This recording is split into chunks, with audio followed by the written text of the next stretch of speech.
that I get here? Where do I begin? Where can I feel safe? Who can I talk to? Does anybody understand me? Where can I turn to? Let's start the conversation. Everybody, it's your boy Parham, I'm Ryan. and we are here today with Reverend Sheffield. How you doing? I'm well. I'm glad to be here. Glad to have you here. And before we get started with the podcast, we'll go ahead and go into some Hunter House news. Hunter House is opening up a women's sober home. So if you know anybody that's getting out of treatment, we'll put the information at the end of this episode. So with the White Party, not only will we be raising money for men getting out of treatment for sober living, we'll be doing women as well. So that will be at the end of this episode. So let's jump into it. Mr. Reverend Sheffield, why don't you people know who you are for those who don't, and introduce yourself a little bit to the world. First of all, given what you just said, I'm a recovering addict. Okay. Congratulations. I will be clean July 23rd, a day at a time, 38 years. One day at a time. Yeah. Absolutely. Saved, I believe in giving back to others through grace and mercy we received. So, Definitely. yep. Definitely. I know we're giving back, man. I want to talk about becoming a leader, the man that you are today, that leader. A little bit of your experience. I know your dad, he was involved with the civil rights and everything. So how was that experience for you? Well, I was just saying to someone the other day, when you grow up and, Martin Luther King is in and out your house, or Nipsey Russell, and, all of the leaders of that time, today people probably be doing selfies and make it about who they are as opposed to what God had exposed them to. So at a very early age, I knew that, God had sanctioned me being born who I was, where I was, and seeing what I did for me to get as much of it as possible. I think the wonderful thing is that I was around people who had committed themselves to serving others. I mean, Dr. King paid the ultimate price. He died. And these were other people who faced water hoses and dogs. And if you were around in the civil rights movement, if you were spiritual at all, you knew that God was in that. So that's what I like to tell people, is that, I was just, always mesmerized and at a very early age looking for the hand of God in all of this, and that I knew he had sanctioned and ordained me to be exposed to it, to learn from it, to use it where I needed to use it to benefit others. Okay, I know we was just in a good little conversation just about that growth and switch. What was the things you were asking? Yeah, so as we were talking about just a little bit before, I'm making that shift right now. I'm 35, going on 36 on Friday, and I just feel myself changing. Like, it's just a maturity standpoint. As I was telling Ryan on the way here, I thought that I was mature when I turned 30, but there's different levels. So 35, I hit a different level, and now 36, I feel another shift coming. And I wanted to ask you about that because I know that you are, older, and I want to pick your brain on what it's like to mature as a black man in America, going from 30 to 35 to 40 and so on. Well, we see through a mirror dimly, right? And when I was a child, I did childish things. To put it in the context of being a black man, my grandfather was born in 1888, died in 1979, spent 50 years in the foundry at Ford's, many of those years before there was a union.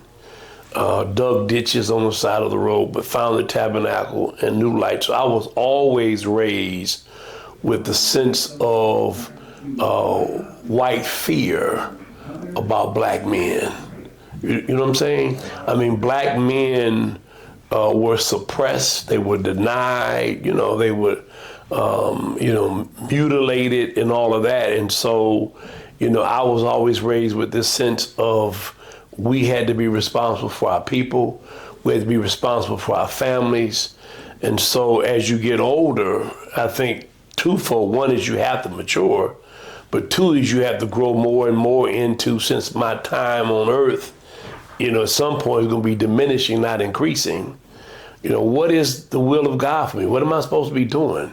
I mean, it's all right to have fun and it's all right to enjoy yourself, but at the end of the day, there's something each of us have been put here for that only we can do. Absolutely. And whatever time it takes in isolation and prayer and supplication to figure that out. Lord, what will Paul was knocked down off of a donkey, you remember the massive road, and when he realized who it was, he said, Lord, what do you want me to do? So at your stage in life, it's a pivot time, right? You may have twice as much as you have going as you've already had, or at least double it. What is my purpose? What am I here for? How do I not waste this precious time? Because I know one thing about 36 is you now realize that time moves a little faster. Absolutely. You couldn't have said that any better. Mm-hmm. We was literally just talking about that in the car. And it's like, I'm going into 36. I'm like, man, I just turned into 30. I just got into 37. Yeah. So, well, at my age, what you're reckoning with is whether or not you fear death. I'm 72. My father lived to be 79. His parents lived to be much older than that. The death rate or the life expectancy for black men is 10 years less than it is for white men. But I do know I have less left than I've been here, right? Mm-hmm. And so what am I going to do with the remaining portion of my life? How am I going to make certain that through my faith or through my work or through what I poured into other people, that when I'm gone, I'm still here? Mm-hmm. Yeah. And I've been seeing it a lot in my time too, just how much our world has shifted in the black culture. And a lot of it is built on chaos and drama and confusion.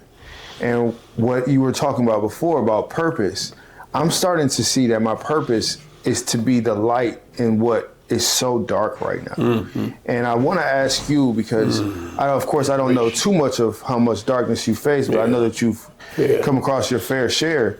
How do you be that guiding light? Well, one of the interesting things is, I was initially, my first theophany, or, Moses saw the burning bush and he heard a voice. My first time ever hearing God speak to me was in Cobo Hall in 1963.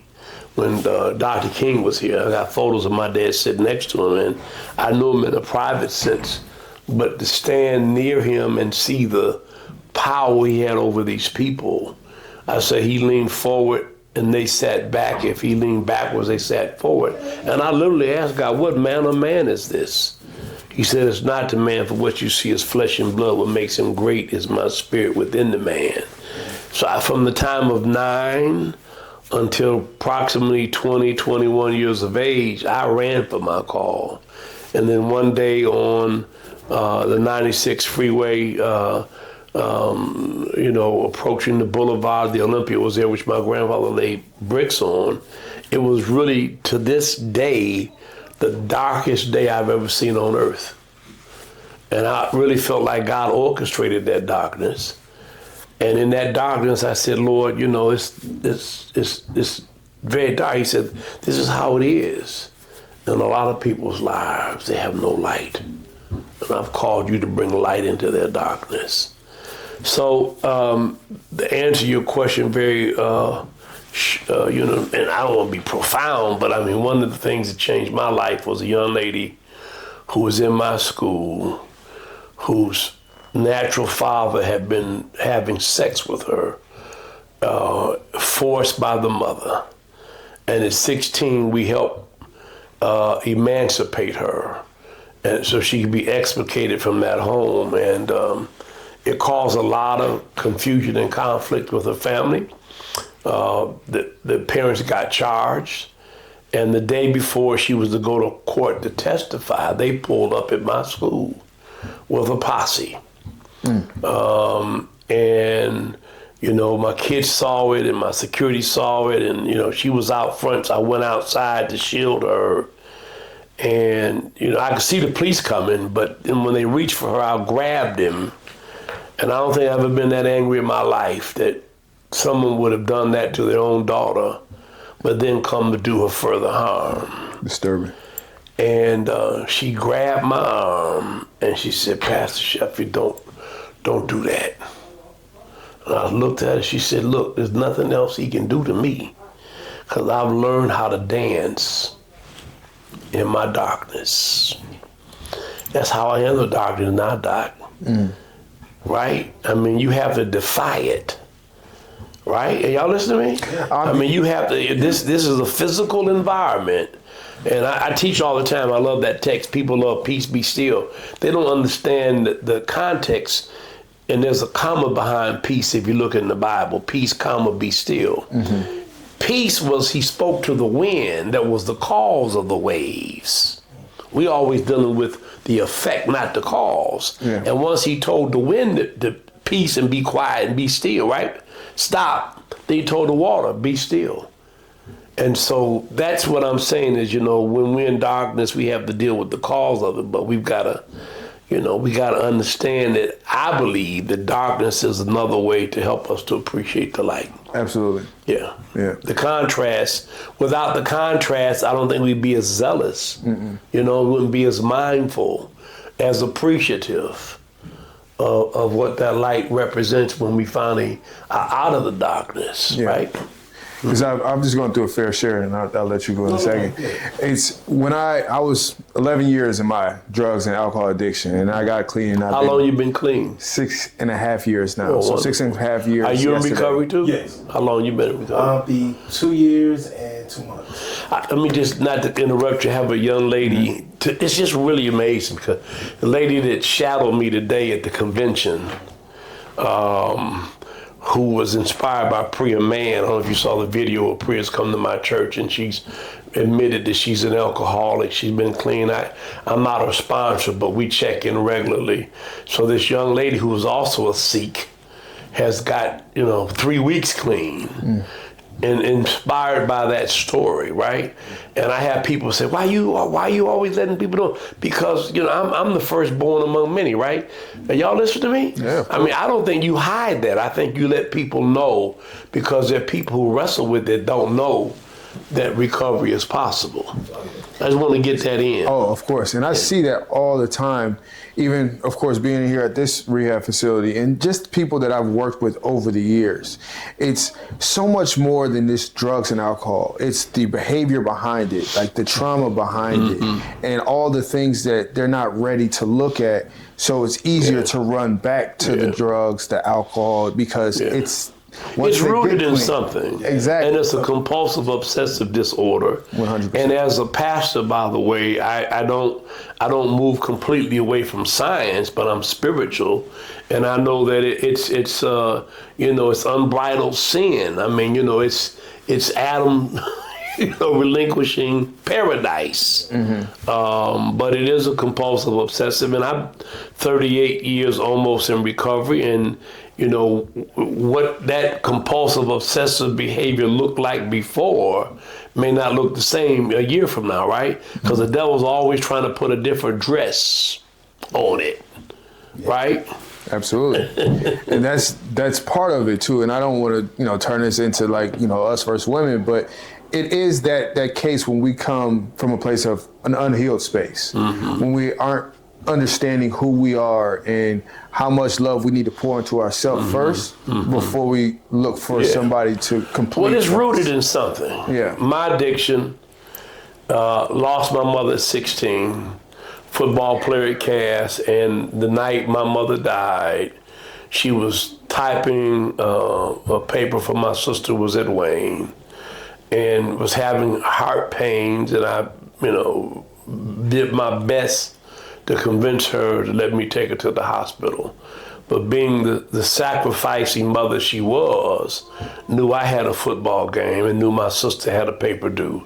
And so she was willing to, pass on what her needs were at that moment and said, well, your dad will be home. So the next time I saw my mother was in the emergency room with her chest cavity cracked open and the doctor doing and so that week of her death, my father's friends, were at the house, and people are eating and drinking, and someone offered me some alcohol, told me it would make me I would feel better, and so my correlation between pain and anesthetization began in that grief moment of my mother's loss. And so throughout my life, even though I may have not been as, involved in anesthetizing myself at certain times, but the more stress and the more difficult life became, the more I went to that, source of, trying not to feel what I was feeling. Absolutely. And as you know, you've been in recovery, one of the first things you got to do at some point is understand what drove you to it, know those triggers, right? Yeah. And then deal with what it was that you were trying to keep from feeling. Right. Yeah. For me, it was always emotion. Yeah, it always is, Yeah. We don't want to feel what we felt. No. And to keep from doing that, we anesthetize ourselves. Mm-hmm. Yeah. Yeah. Definitely pain. Yeah. That was one of my biggest. No question. Yeah, and then I don't know if you guys, as your interview, I would really want to ask you, what do you do now in place of that? How do you handle the stuff that you used to didn't want to handle, so you drink and drug? Now I start to put people around me who, one, have sobriety, who have real recovery, not just clean time. I finally found me a home group about a month ago. Where's it at? It's actually right up here on 12 Mile in Berkeley. It's Okay. a church. I can't remember the name of the church. I just always When do they know meet? it's every Monday. At what time? 7. Oh, okay. Yeah, Monday at 7. And it's full of recovery. I go there. I started talking to the guys there. I called them. Luckily, somehow God had me meet him, because it's like he's a calm version of normally with things that I would say. And then he's like, hey, why don't you organize like this, do this. And I'm like, all right, I'll listen. Mentor, Thomas Hunter, somebody that's been there for me 4 years now. It let me go through all the shenanigans until I was able to say, okay, hey, I'm ready. Let me start to be a big now. Right. And now I'm looking to started going to church. So that's it. I got to speak. I have a lot of people in my church in recovery. Oh, yeah. A lot of people in my church, God of our understanding. We could talk about recovery all the time, and like I said, I'm in 38 years, and I'm still finding ways to recover. But all of them relate to one thing. You know what it is? Recovering from me. Yeah. Absolutely. And I always feel that too. And a lot of things, I'll just go back to your question because I don't want to get too far away from it. But what I did early in recovery was the foundation piece of being around other alcoholics that were starting from the ground up. And then taking a part of sober living. So I was in Milford Counseling, so I would do the whole therapy group, meeting with my case manager just to organize my life so I could start some type of stability. And then I had a sponsor as well, so working through the steps so I could build a solid foundation moving forward. Then as the years passed, I would work with other guys and I would sponsor them.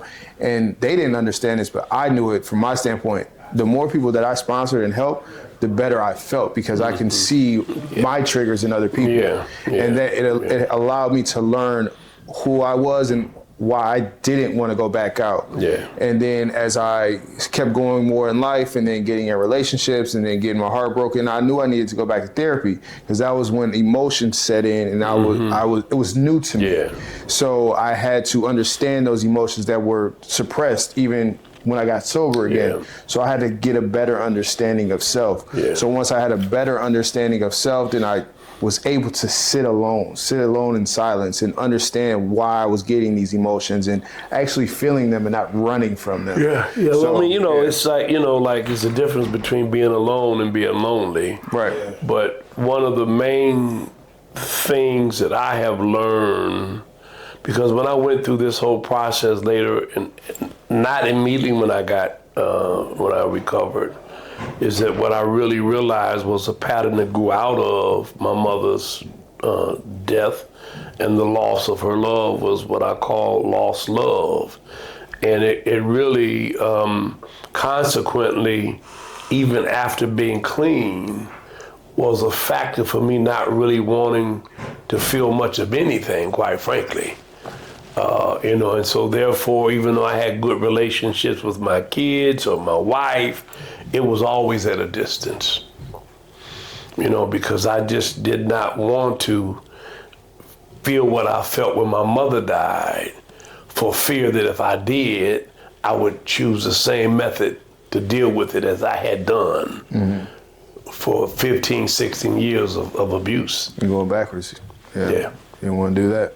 Yeah. So, yeah, I mean, that's just what I've seen. I've seen, like, I know that I have to call out my emotions, I have to feel them, and I can't run from them this time. Because before, in the past, when I was in my early 20s, as I was telling Ryan, it was so easy to run from emotions, whether it's from drugs, alcohol, women, things like that, to just be a distraction. But this time, being 34, 35, I actually had to sit with it, feel it, understand it, and then be able to not just define it, but understand why I am that way. What was it from my past? And then how can I move forward and grow going into my future? So has your maturity caught up with your age? Are you familiar with that kind of a window of understanding? We literally just had this conversation in the car. We did. We just talking about how, like, just being different going into the 30s. It's like, okay, I'm completely new. Who am I? And Well, what they say is that, say you start using it at 16, don't get clean till you're 40. That from 16 to 40, you've not matured. No, stay right there. Yeah. Right. And so then it takes a while after you get clean at 40 to make up the difference for those 24 years. So that could be a little crazy. I'm still about 10 years behind. I hear you. I'm catching up. I still feel at my best moments 25, 26, where I feel great, feel very youthful. I have a huge sense of humor. Like, I'm a big kid no matter what. But from a maturity standpoint, taking care of my responsibilities, I've always been pretty good at that once I got sober. Right. But when it comes from just the mindset and how I need to mature and take care of even more responsibilities, still catching up. Definitely. Well, you'll catch up with it. I'll definitely say that. And then when you do, then you'll be more mature than your age. Yeah. Because I was telling him a while ago, like, sometimes I would joke to deflect from something rather than just, hey, let me talk about this and everything. And Well, understanding is important, man, and I don't think that God has sanctioned or ordained us to gain understanding in isolation. There are people out there who have gone through what we've gone through and have had life experiences that can help us understand some of the stuff we're still grappling with. You follow what I'm saying? Absolutely. Now, you don't want your friends to be Job's friends. They weren't helpful at all. They told him only option he had was to, curse God and die. But I think that's a prayerful enterprise as well, that you ask God to share with you who is it that he's put around you that can speak things into your life and help you understand things, particularly if they know you well. Now, one of the hardest things I had to go through is being willing to listen to other folks. And I had my sponsor, who's dead now, who actually oversaw me going to treatment. He had a company, and one day, I'm in recovery maybe a year, and I had to go see him, and my father had a relationship with him, and I'm just running my mouth. He said, okay, it's time to go. I said, go, man. Well, why I gotta go? I ain't been out. He said, man, because, if you know all that shit, you don't need me. You that damn smart. Seriously. Yeah. And I had to recognize, here's a guy who was in recovery 40 years. yeah. I got a year, and I'm trying to, act like I know as much as he does. Y'all ain't getting that, do you? I'm getting it. I understand completely where you're coming from. That was how I was when I first got sober. My sponsor was 4 years, and I had maybe 3 to 6 months. And I was dodging him because I thought I had it figured out because I was in such a great spot. It's the longest time I've ever been sober. And then he realized that I didn't have anything figured out, and he knew I was going to come to him before he was going to come to me. And that's because what people don't understand, as we've already talked about, it's not just not using. There are all kinds of dimensions and stages and things that happen. For example, Roman is his name, Roman Frankel, told me, he said, man, people not gonna like you clean. you changing the dynamic. They think you sick, but they sick too. Right? Absolutely. Yeah, and I didn't understand that at first until later on, and things happened, and I realized, in fact, my ex-wife at the time, my children's mother, actually told me I liked you better when you were using. Right, because I had guilt, and she could govern and control what I was doing. Misery loves the company. Yeah. What else you got? You want to ask me guys about, man? So I'm sitting there just running my mouth. Oh no, Absolutely not. I love this conversation, honestly. Yeah. Some stuff to help me think about later on. So I wanted to get into, how did you take the knowledge, the legacy that you have now, down to the family, with the kids and all that. So how did that transfer over? Well, I was fortunate enough coming up that my dad took me everywhere. I mean, we were exposed to everything he was doing, whether it was the labor movement or the civil rights movement, or in Detroit trying to get, treated differently. I was born in '54. I remember Detroit being extremely segregated. All the schools on the outskirts, Finney, Redford, they had race riots when I was in high school. When the desegregation order came in, they were forced to desegregate, those schools. And so, just being around that, going to meetings and seeing really that the principal part of my mother and father's life was trying to change society and change the world, and that they bore upon their backs, right, the hopes and aspirations and dreams and experiences of so many more people.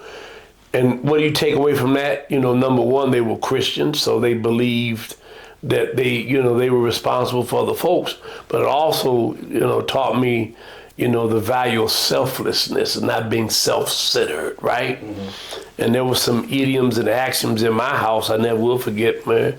My grandmother, always said, the more you do for others, the less you have to worry about yourself. Why? Grandma, because God will take care of you for taking care of them. And here's what's really important in that. And it was always regardless of other. The very people you try to help won't appreciate it. They may be the ones that come after you, but you don't do it for that reason, right? And I tell people in church all the time, they want to follow. I'm not here because of the folks in the pews. I'm here because of God. And that's my ultimate focus. So I got that pretty early, man, that we're here to serve a higher purpose. Part of that is helping people who even don't know they need help. And that therefore, having that background, I viewed everything that happened in my life through that lens, the people I was exposed to. And, we didn't have social media, so I wasn't out to look around me. I always amazed people taking pictures of who they with and whether. Yeah, but what results from that? Exactly. What has that furthered, helping somebody? Or, right. I mean, just to say you're there. It's a lot of the look at me now energy. Yeah. And I did want to expand on you being a service or being a service to others. Because there's a lot of misconceptions in society where there's service to others, there's people pleasing, and then there's the actual influence and impact. And that's the route that I'm trying to go into. So how do you define or how do you separate the service to others compared to people pleasing or being well, that look, type man, of person? I don't, if you know anything about me and what I've gone through in terms of condemnation, I damn sure ain't trying to please nobody. And my popularity may have increased because my daughter's the mayor. I don't know what it is, but I've never really concerned myself with that. Yeah.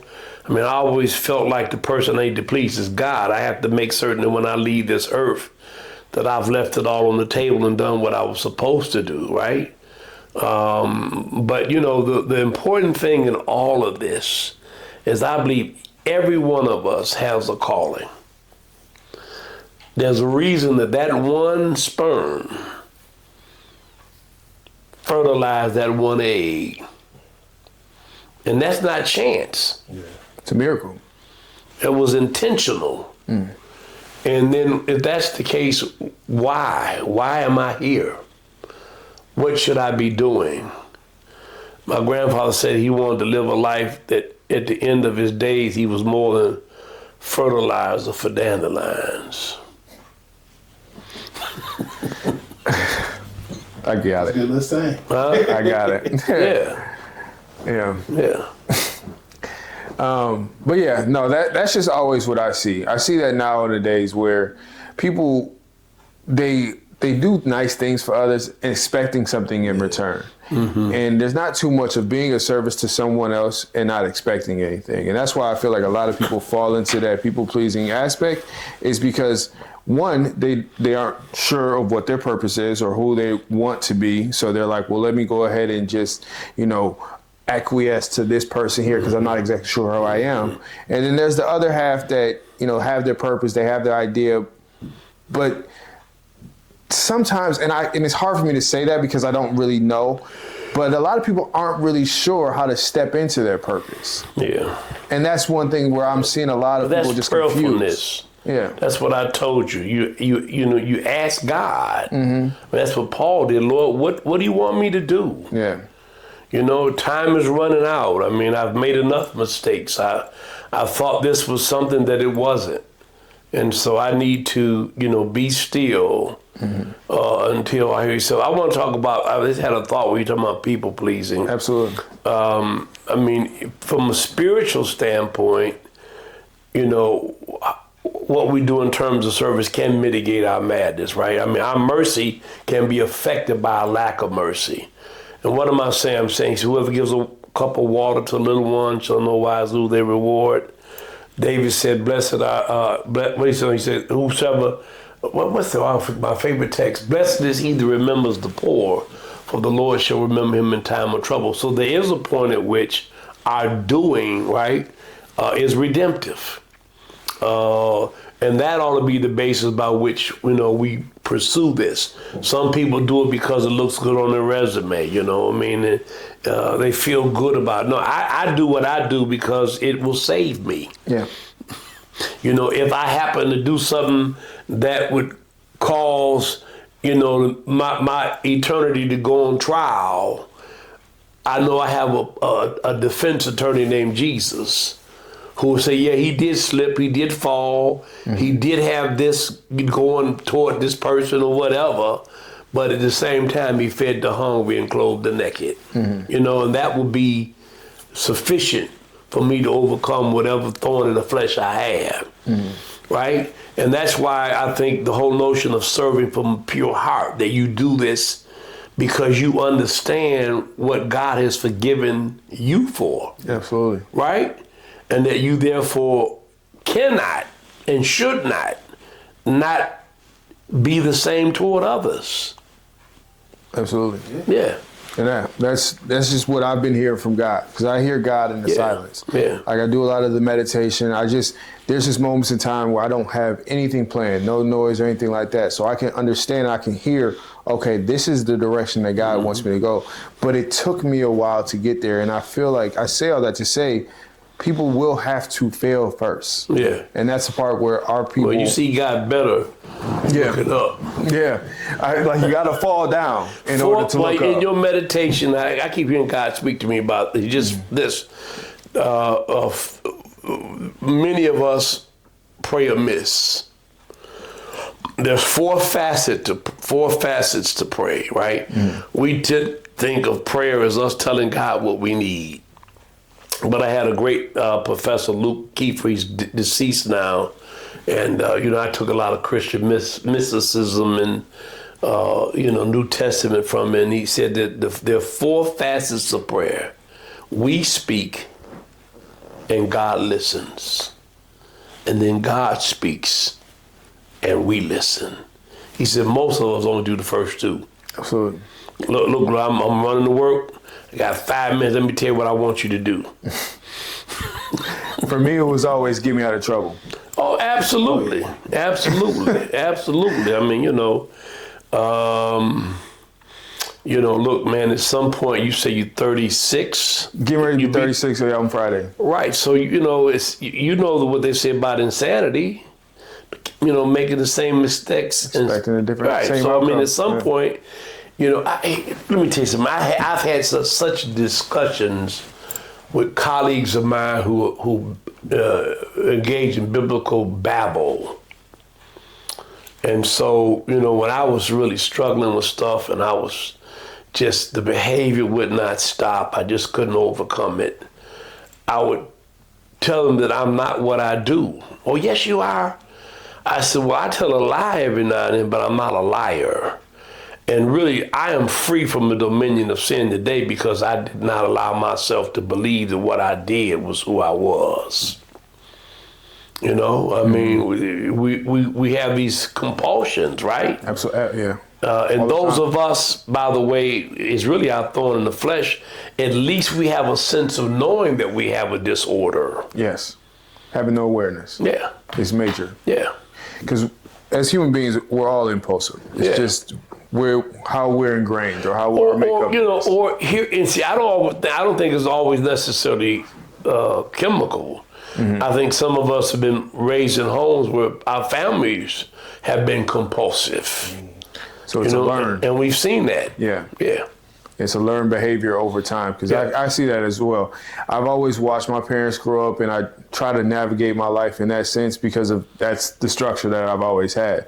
And I see, you know, my friends on the other side of the fence, they tend to mirror what their parents, you know, have done in their life. Mm-hmm. And I see it's a pattern. Mm-hmm. And essentially, is it a positive pattern or is it a negative pattern? Well, here's the thing, whether it's positive or negative, the fact that it takes place in our homes and we see our parents do it is a tacit permission for us to repeat it.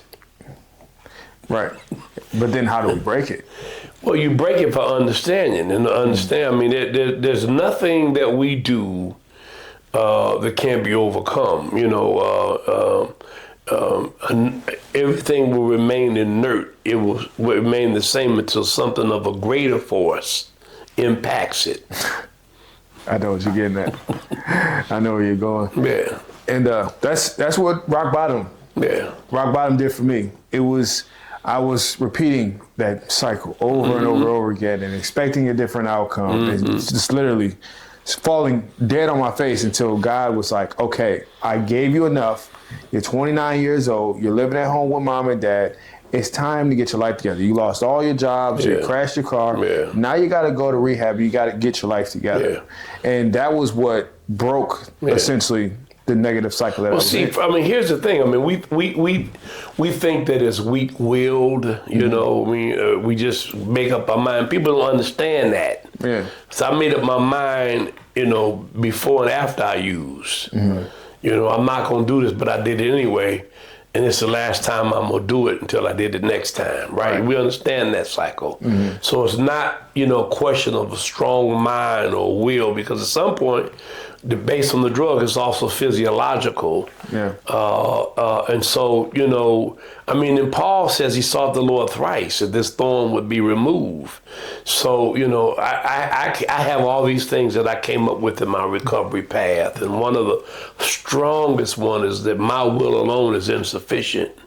My efforts unaided are unable, right?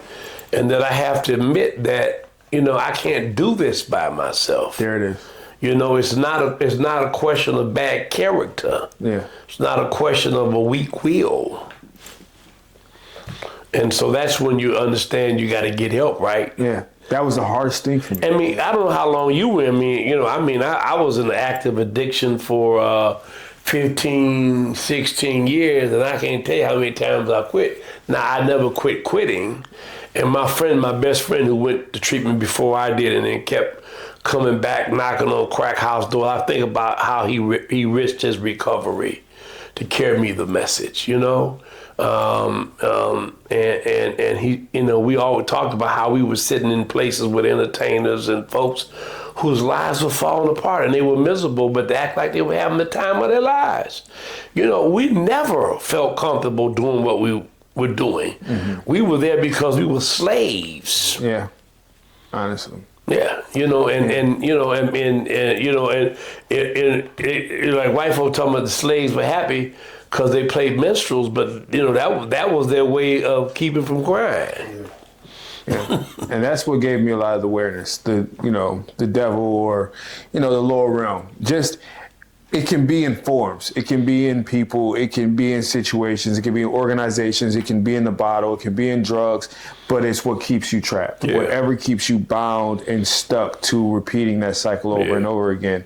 That's essentially what, the devil can show up as. Oh, yeah. It's so many different So forms. here's another thing that, what you're doing now is evidence of what I'm saying, right? Mm-hmm. The devil doesn't mess with folks that he don't think God can use in a mighty way. Absolutely. Paul said he was ignorant, and but God had made it the firstborn among many. And so each of us, the devil was more aware of who we are and the damage we can do than we were. Mm-hmm. And so you talk about progressive, the need for progressive resistance, because in my 38 years, what I had to fight against, every time I won one battle, it came back a different way. If you like women, it's not going to be olive oil, it's going to be Halle Berry. Absolutely. Yeah, you ain't never lied there. You know what I mean? That was something that I struggled with as well. Even when I got sober, it was always, it's like, okay, I beat that battle for sobriety, right? But what's the next level? Right. Okay, so this war will not be over till we get to glory. For we wrestle not against flesh and blood, right?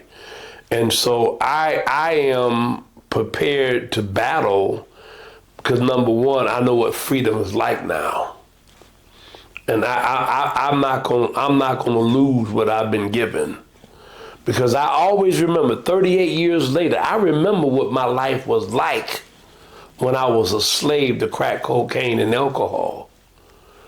My life was miserable. I hear you.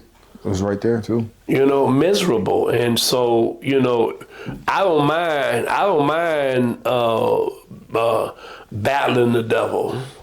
Because number one, I already know he's already defeated. And number two,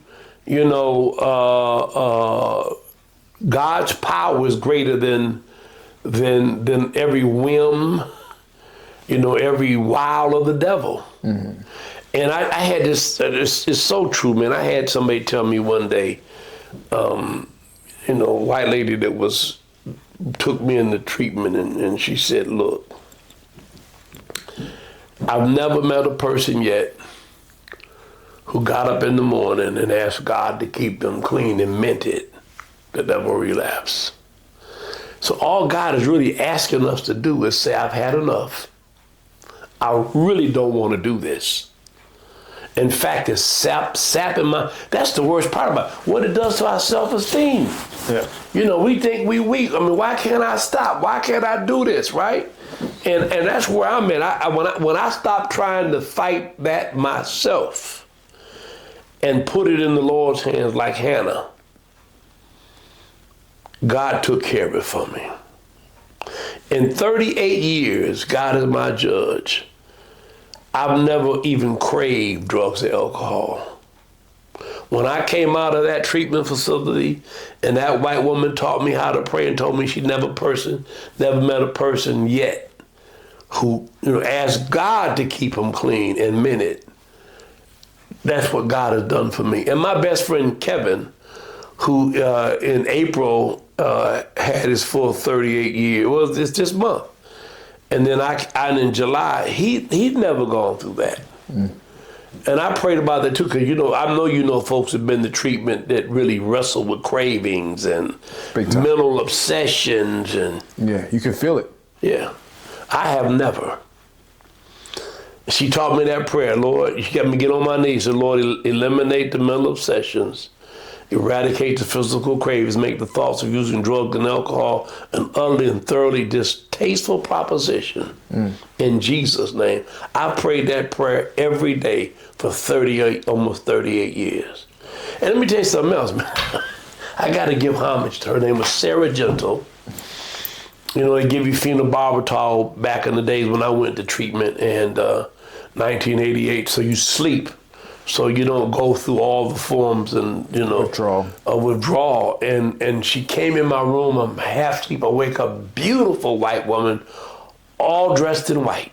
Angel. Huh? It was like an angel. Yeah, I thought I was in heaven. Yeah. I literally thought I had died and gone to heaven. Yeah. And I started crying, and she says, "What's wrong?" I said, "What am I gonna do if I come down here? Everybody know I got a problem now, and it doesn't work." And she said, "Horace," she said, "I never met a person yet that asked God to keep them clean and meant it in their heart that ever relapsed." And that's when she made me get out of my bed on my knees, and she prayed with me. "Lord, eliminate the mental obsessions." I know the prayer. "Eradicate the physical cravings and make the thoughts of using drugs and alcohol utterly and thoroughly distasteful proposition." She said, "Do you have a God?" I said, "Yeah." "What's his name?" I said, "Jesus." She said, "Well, ask it in his name." And you know what's interesting? 10 years ago, she died like 3 years ago. My son was addicted. Wow. You know who I called? Sarah Jenner. Put him in my truck and drove him all the way down to Birmingham, Alabama, and put him in the same treatment facility I went to. Did you really? And he been clean 10 years. Good stuff, man. Good stuff. I love that. And she died 3 years ago. Yeah. This thing works, man. It does. And I know you both know there's a serenity and the peace that comes from not having to fight that. That's not what you're dealing with all day long. Yeah. Oh, yeah. Yeah. It's a weight off. Yeah. So if I don't know who's watching, I'm telling you, man, look, young lady, you know, recovery's possible. You know, you have to admit, right? You have to follow the steps. You have to do all of that. And I was so glad to hear you say you found a good group, because that's one of the things that I wrestle with. Because I go to meetings and, you know, everybody know who I am, and it's, you know, I don't have any anonymity. And then, you know, I've gone to some groups, you know, certain parts of this area. You know, and I tend to like smaller groups, and I hate to say that my white folks don't even know who I am. Because what I am is an addict. Yeah. That was definitely for a long time, especially my first year. I mean, I was doing good, thinking I was like, okay, I'm talking to a few people, but I was talking to the same person all the time, and I didn't venture. So when I found this group, changed. Like, I just went to the group, I broke down, I cried. I just asked for help. I'm like, you know, I've been 2 years, but I still don't know I don't know what I'm doing. Help me. And ever since then, I just been feeling just at peace. Yeah. You know? Yeah. Well, we have to share it. You know, we bear each other's burdens. I'm also a believer, you know, since I am a pastor, that, and I think God has been good because my church really functions this way, you know. Have a lot of people in recovery, but that's what we're there for. When they were all together in one place on one accord, that's when the power of the Holy Spirit fell. And there's no greater desire that God has other than to make us whole. And he does that through us, through the nature of our fellowship. You know, and we need transparency. I mean, if we were all right, we wouldn't need to be here. And we make the mistake of telling people, like, churches, you know, that's where you go when you get, no. He said, forsake the 99 that are saved for the one that's lost. So I try to create a church that's based on folks who need God and know that their lives are a wreck, and that, you know, being honest about that, the more transparent you are about that, then, you know, God can help us. You have to be willing.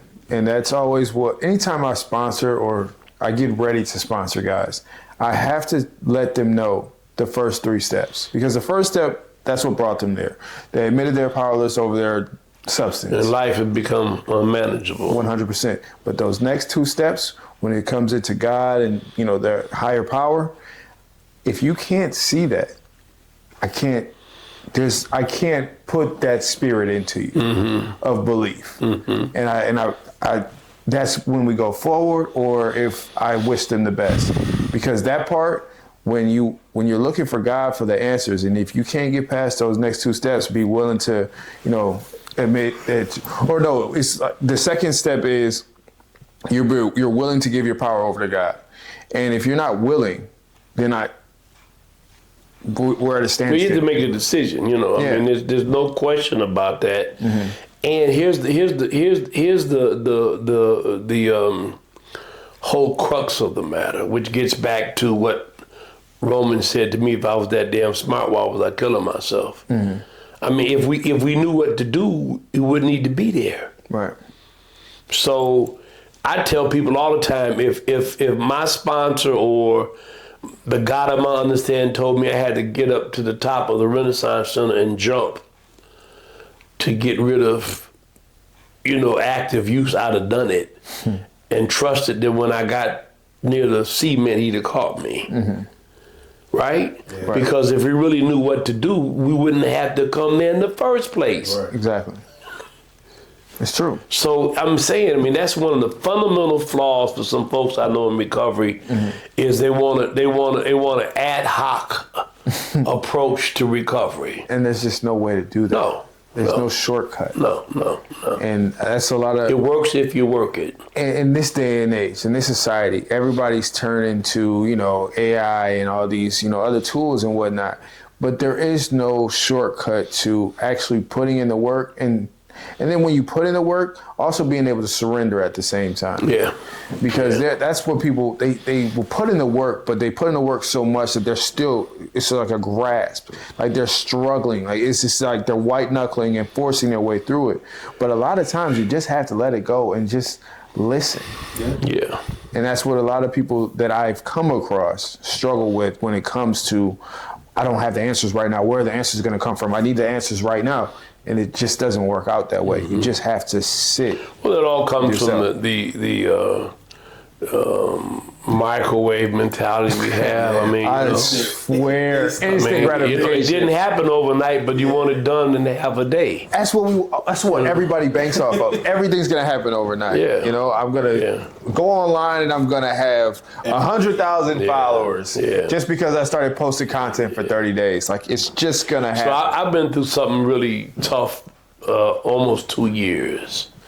And I got into a business venture, I won't mention it, and some people stole money and left me with debt that, I shouldn't have because I basically, guaranteed the loans and all of that. And when all this first came crashing down, man, I was like, I'm not going to make it. I mean, I don't know how I'm going to overcome this. And so the first thing that happened, I told the church this several times in the last couple of weeks, because I have some people going through a lot of stuff, that the Lord came to me and said, look, son, you got two choices.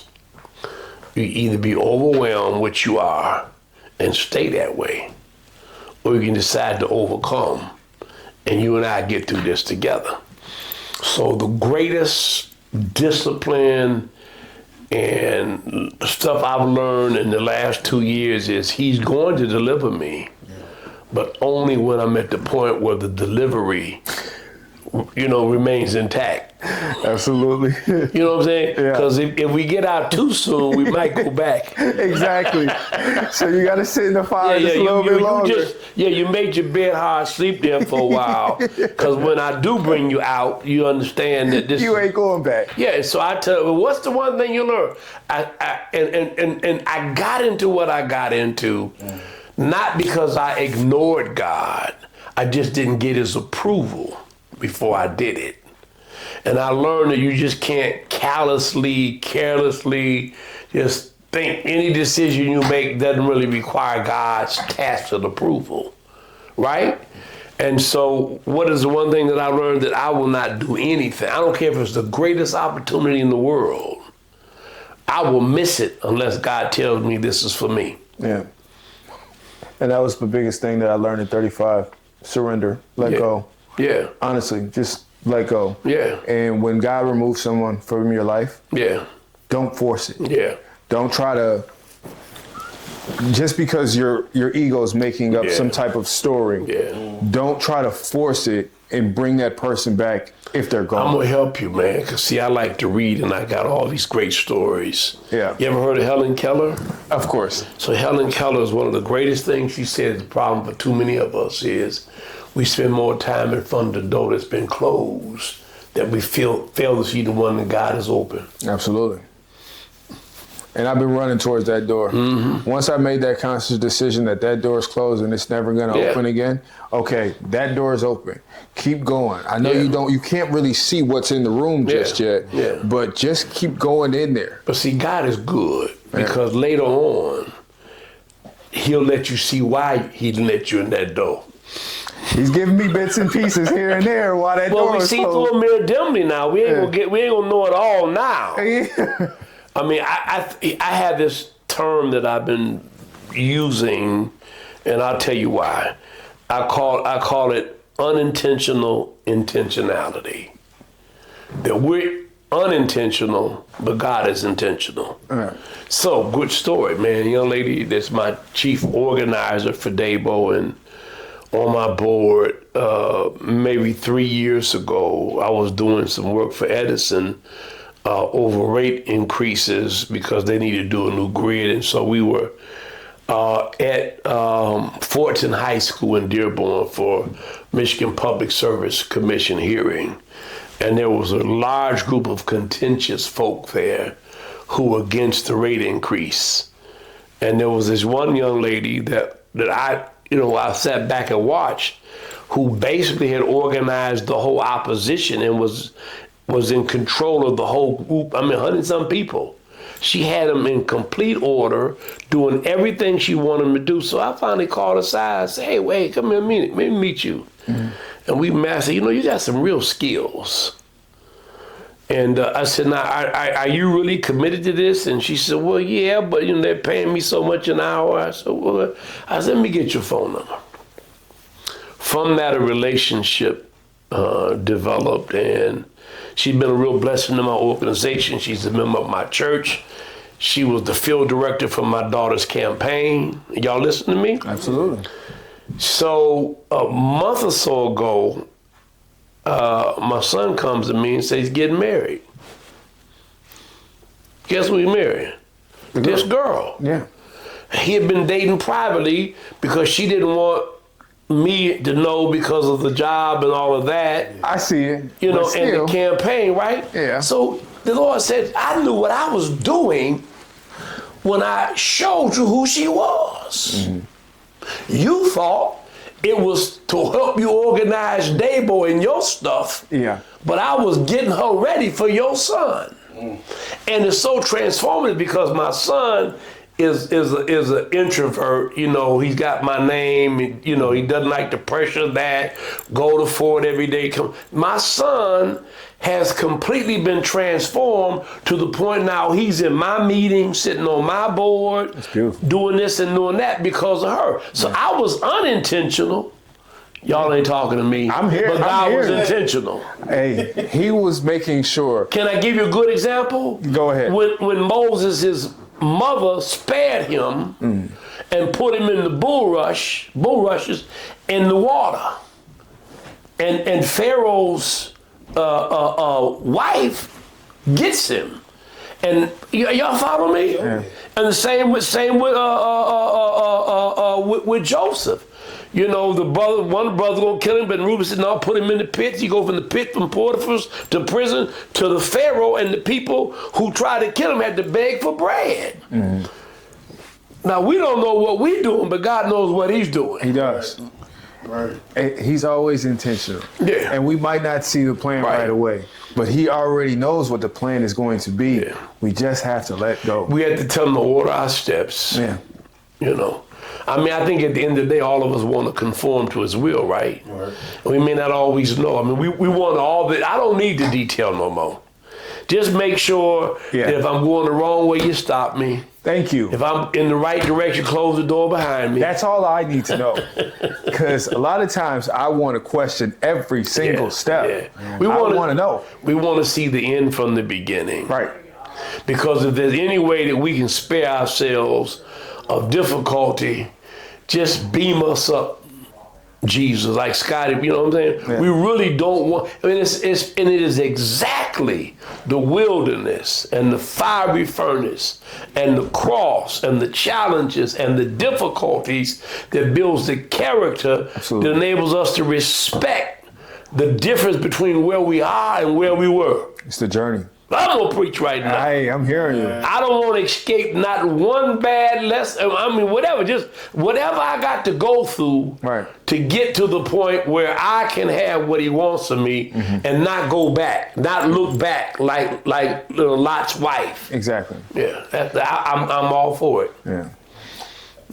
You know, normally I'm talking a lot. I'm like, Yeah, I wonder what they. I know I feel like a newcomer right now because I'm taking this in. Yeah. Because a lot of this conversation is what I'm going through now. You know, because I'm Absolutely. talking. So it's like, oh, I'm taking this in. This is knowledge. Yeah. I'm not. But at the end of the day, we all three know that not to use no matter what. Yeah, absolutely.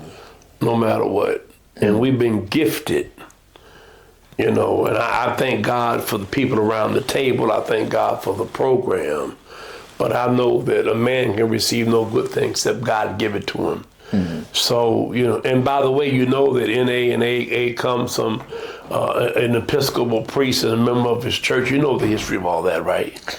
Down in Dayton, Ohio. I don't. Yeah. Well, from the AA books, I've gotten away from the whole. Well, Bill undertaking. W., which program do you use? I was doing AA. Okay. And of course, I got away from the book only because it just, I started to just build my own foundation. Yeah. Not that I got away from AA, but just when it came to the book and the backings and the history of the book, it became irrelevant of the program that I wanted to share with people. So I created. Well, it's just something. interesting to me, though. Yeah.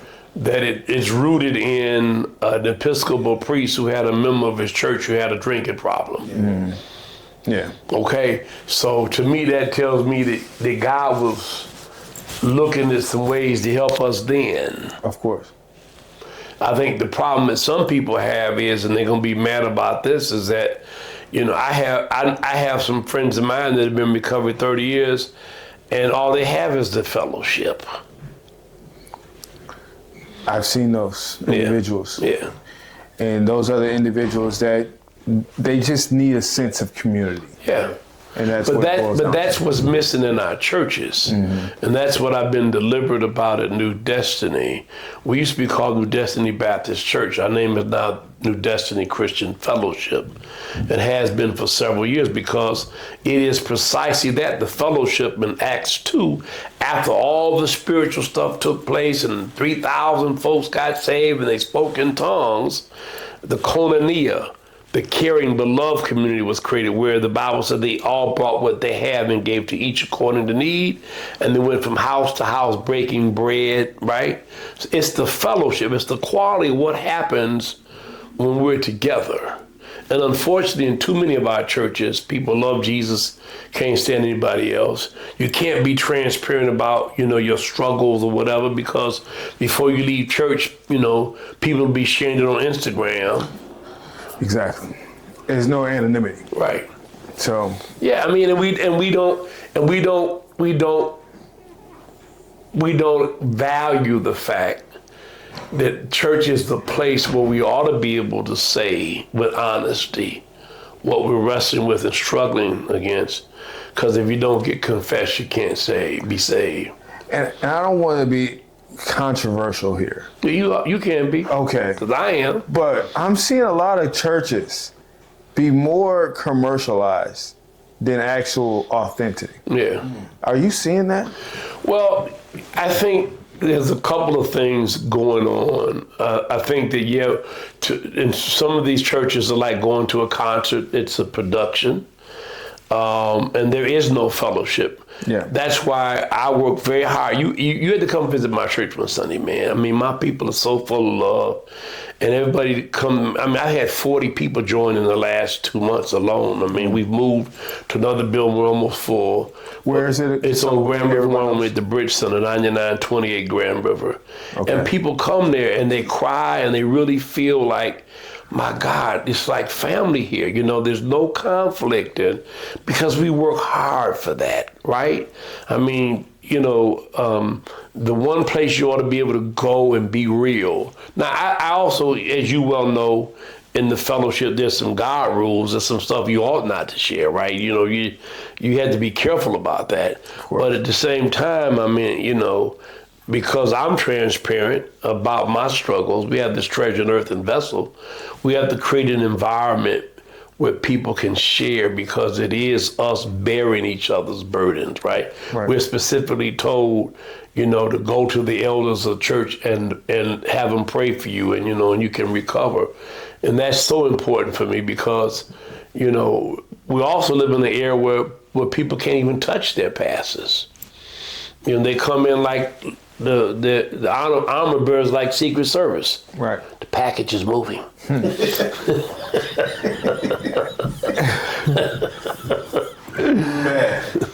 But yeah, that's just what I've seen, just from the social media standpoint. Yeah. I just see it's like a concert more than it's more of the authentic, where it's the pastor speaking for an hour and a half, 2 hours. You wouldn't want to preach that long, would you? No, I don't. preach 15 minutes. Thank you. That's what the churches that I go to that I did when I was growing up. But now it seems like it's longer and longer. Yeah. And I'm like, what? So I preached this morning. On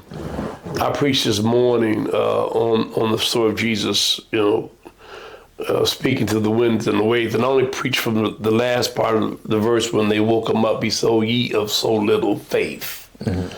And I preached, "I told you," and I talked about, how circumstances and situations can be more powerful and have more influence over us than our faith in Jesus.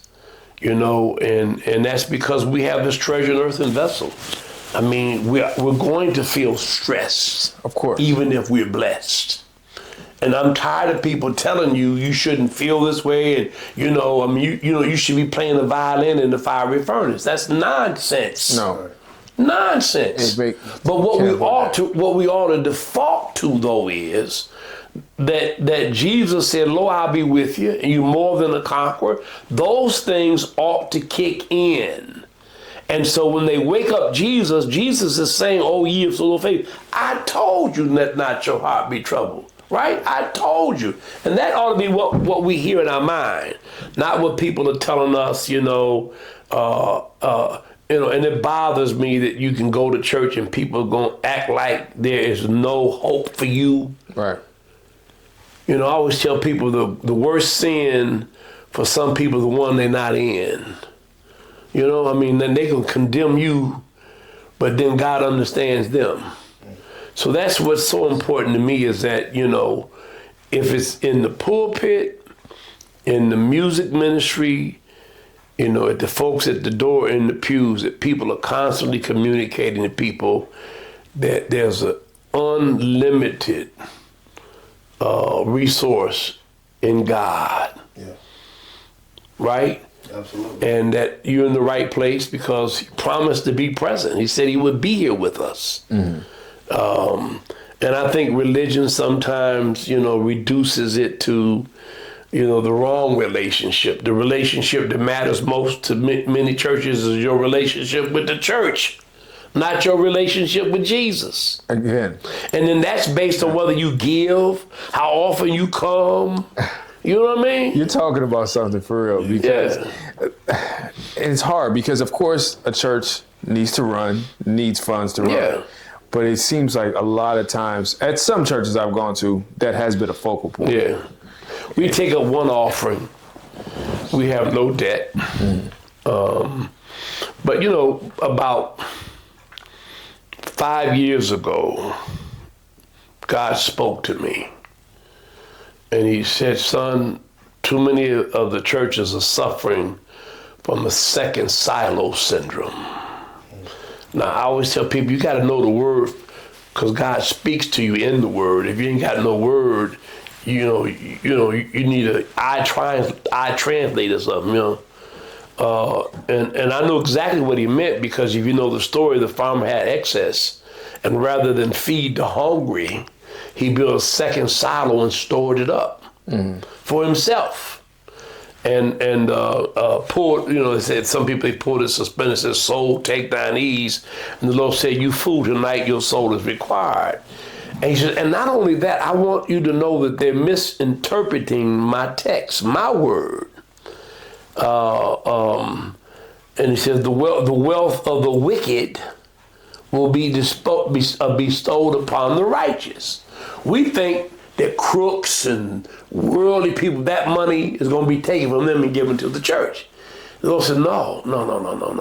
The wicked now are in the church because they have second silos. And I'm about to take the money from them big churches with excess and give it to smaller churches whose pastors' hearts are shepherds. So what do you see happening all over America right now? Many of these mega churches with multiple complexes in multiple cities closing 25, 30 churches all over the country.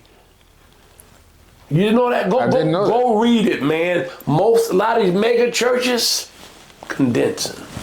Are they? And I'm gonna tell you why, and I'm done for the night. Just tap me in on that one because the whole church is organized around what the church and the pastor needs, and not what the members or the believers need. Right. I don't believe God wants us to take up His money and only be concerned about a mortgage payment, a car note, and then you got people who got to ride the bus, or they in an emergency situation, and you tell them we don't do that here. That ain't our concern. Yeah. I know. No, you're right on, and that's why a part of me stopped going to church. Yeah, but don't do that. No, of course not. It's just I was going to the new destiny. There we go. I was going to the wrong ones. Yeah. And that's really where it is. But see, that's the other part that I have a problem with. We should not have to flee, right? A little yeast leaveneth the whole loaf. I don't think we need to be confrontational, but I think if I'm a part of a ministry, I want to ask questions and be in an environment where, like Philip and the Ethiopian eunuch, he got out of his chariot and said, how do you read? You know that text? Then they searched the scriptures concerning Christ. And then soon as they came to an understanding, the eunuch says, well, here's the water. What forbid me from being baptized? They reasoned together. They searched the scripture. They asked for clarification, right? And so many of these ministries, the pastor act like that, like he's Moses coming from Mount Sinai and been given some tablets that only been shared with him or her. I get it. And I love the church. Don't get me wrong. I've been this way all my life. Yeah. And God has blessed me in this dispensation for all the things that I felt that He put in my heart and shown me to resonate among a group of people that are called New Destiny Christian Fellowship. It's beautiful. Church the way church is supposed to be. That's what we call ourselves, right? A spirit-filled, caring congregation. Yes. Transforming communities by changing lives. And that's what church is supposed to be. Thank you. It's supposed to be. The larger these churches get, they're getting away from it. Man, listen, I said I was going to be done, but look. Man. A pastor that I know well has about 30,000 members. I don't know how many people come now, but money galore. And was ordering, trying to think of those famous orchids you get from over in Japan, black orchids or whatever they were. Yeah. He was spending $3,000 a Sunday for flowers in his chancel. So 4 Sundays a month, that's what? $12,000. Exactly. 5 Sundays a month, that's $15,000. And I said to him, I said, Doc, if I had $3,000 a Sunday for flowers, I would find 30 people in my church every Sunday that I give $100 to. There we go. Doc, that ain't my responsibility, I mean, what is it then? Honestly, and that can and you know what's tragic about that is that this is money because black folks are primarily poor. So this ain't money coming from wealthy black folks. These are working class people who trust God and believe if they bring their tithes, he'll open the windows, right? Who then people who preside over these offerings are now frivolous, buying pastor suits and cars. I went 10 years, we're our 15th anniversary right now.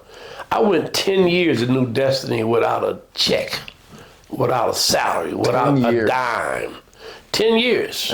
Because I wanted to get the church where it needed to be. And I believe Paul. Paul was a tent maker. Paul didn't live off the church. He would travel and he asked for offering. But Paul was a tent maker. I believe, and I've been pastored off one for 40-some years. I've always had another job. Of course. Number one, because I didn't want to muzzle the ox, right? I did not want to be in a position, because I was at my first church, that because they didn't like what I preached and what I said, they withhold my money. I mean, yeah. They do it. Yeah. But I'm still stuck on the pastors.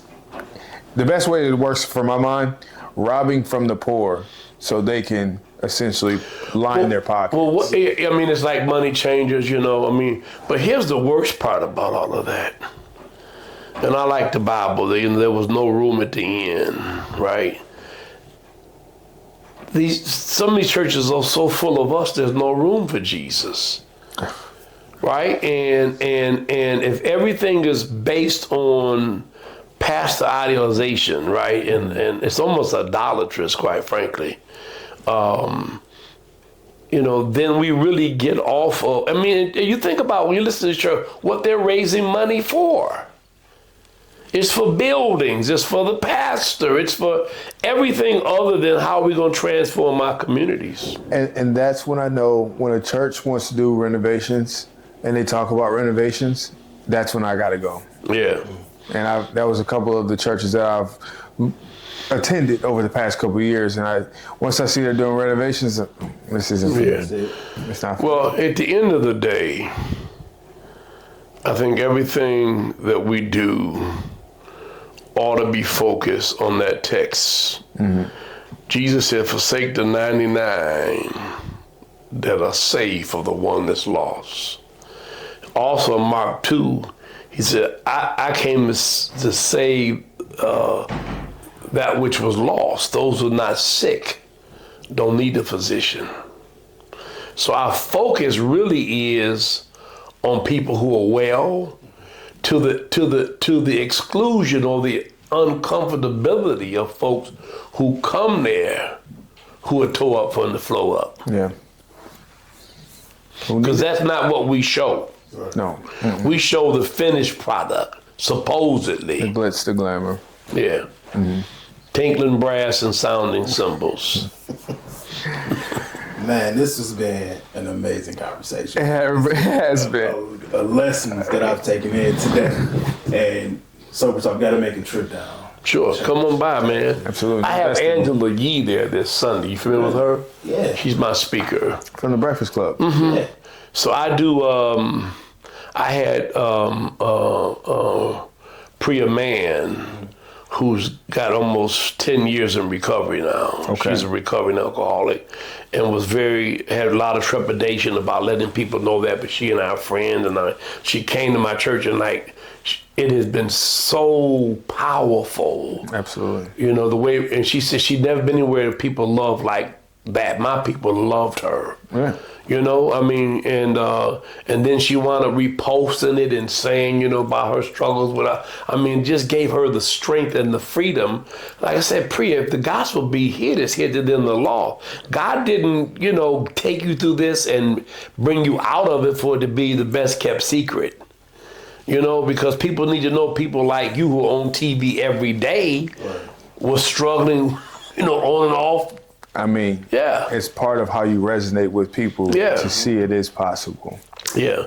But we're going to have a conversation Sunday. I'll get up for about 3 minutes and give some scripturally based nugget But my people understand that the word comes in many forms. Doesn't have to be someone in the pulpit preaching. And so we'll have a young lady at my churches in college in California coming back.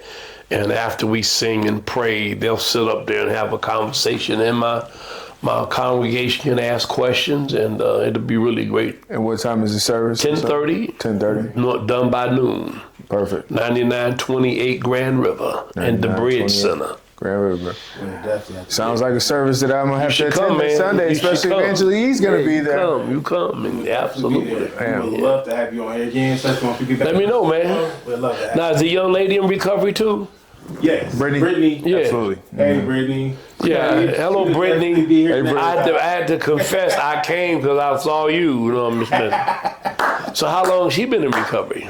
Brittany's at 9 I months think now? she just got 9 months, her 9-month celebration. Praise the Lord. I have a lady in my church, I won't mention her name, who has 9 months. And she's gotten very active in my church. And, you know, I'm personally involved with checking on her. And, you know, she's a very attractive lady. So a lot of the single men have been antennas up. Or antennas out, I don't know which it is.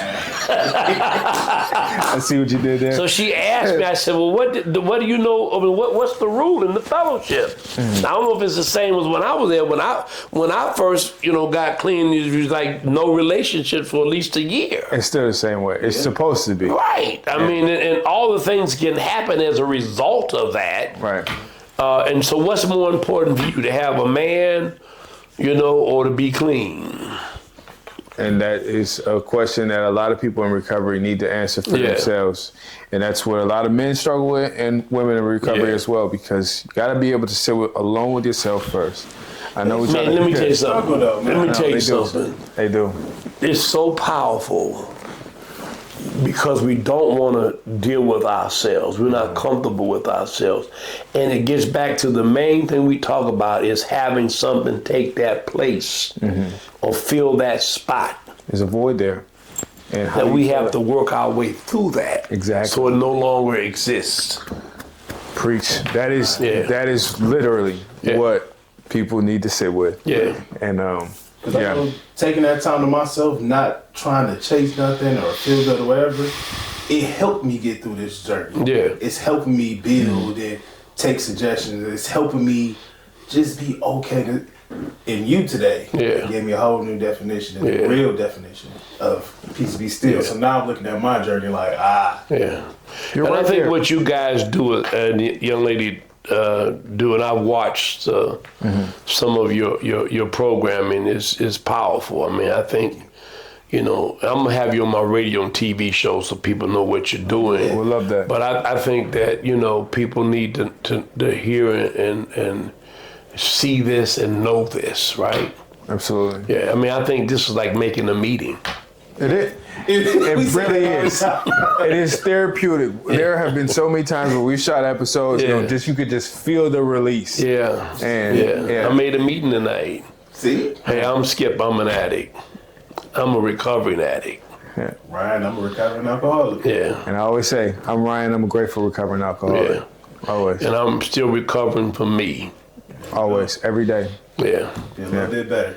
Yeah. What's going on, everybody? The conversation was so good. The battery ended up dying, and Reverend Sheffield had to run out.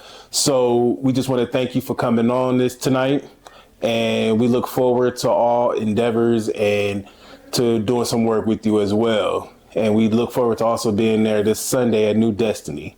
See y'all there at 10:30. 10:30, baby. Brittany, you missed a good conversation, but she'll be back with us next week, man. I want to thank y'all for tuning in for another episode of Sober Talk. It's your boy Parham. And I'm Ryan. Peace. Peace.